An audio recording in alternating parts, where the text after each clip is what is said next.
Assalamualaikum dan hai. Saya akan terangkan topik 9 berdasarkan apa yang saya faham dan saya pelajari. Topik 9 ini yaitu floating point representation. Topik ini menerangkan bagaimana komputer ini menyimpan nombor perpuluhan. Nombor perpuluhannya seperti 3.14 atau 0.125. Sebab komputer ni tidak menyimpan nombor dalam bentuk perpuluhan seperti macam manusia lah, macam kita. Komputer ni dia hanya faham 0 dan 1. Jadi nombor perpuluhan perlu ditukar kepada bentuk tertentu. Okey, mari kita bincang apa itu floating point. Floating point ni dia cara bagaimana komputer ni menyimpan nombor yang ada titik perpuluhan. Dan itulah dipanggil floating kerana titik perpuluhan ni dia ni boleh bergerak. Contohnya 125.0 dan yang kedua iaitu 1.25 darab 0 kuasa 2. Okay, nilai sama tetapi dia ditulis dalam bentuk yang berbeza. Ada dua jenis lah. Dan konsep ni dia macam scientific notation dalam matematik. Dan yang ketiga iaitu kita pergi ke struktur floating point. Nombor floating point biasanya dibagikan kepada 3 bagian utama lah.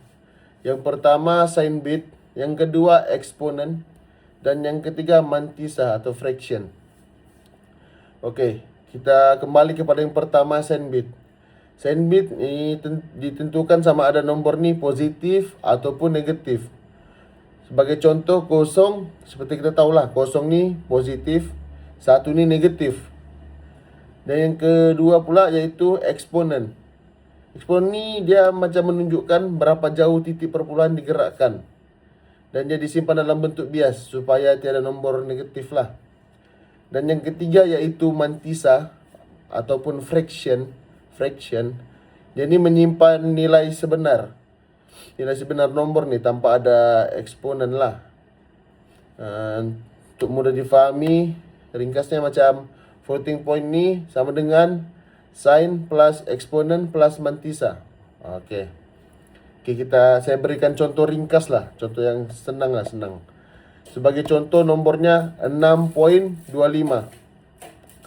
Langkah pertama, kita tukar kepada binary.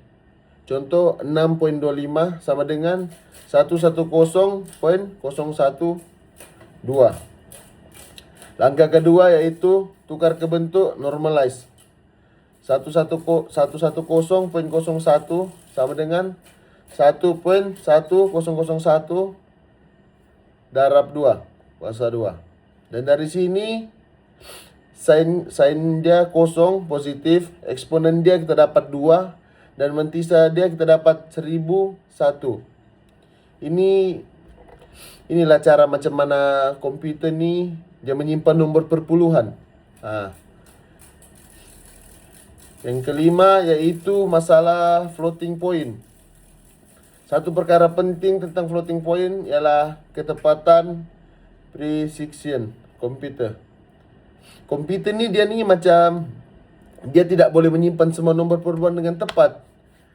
Mesti akan ada berlaku rounding error.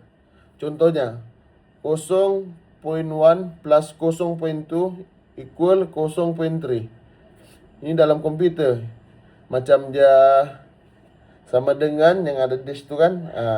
Dia ni bukan bug tapi dia ada sistem pengiraan binary-nya. Begitu. Okey.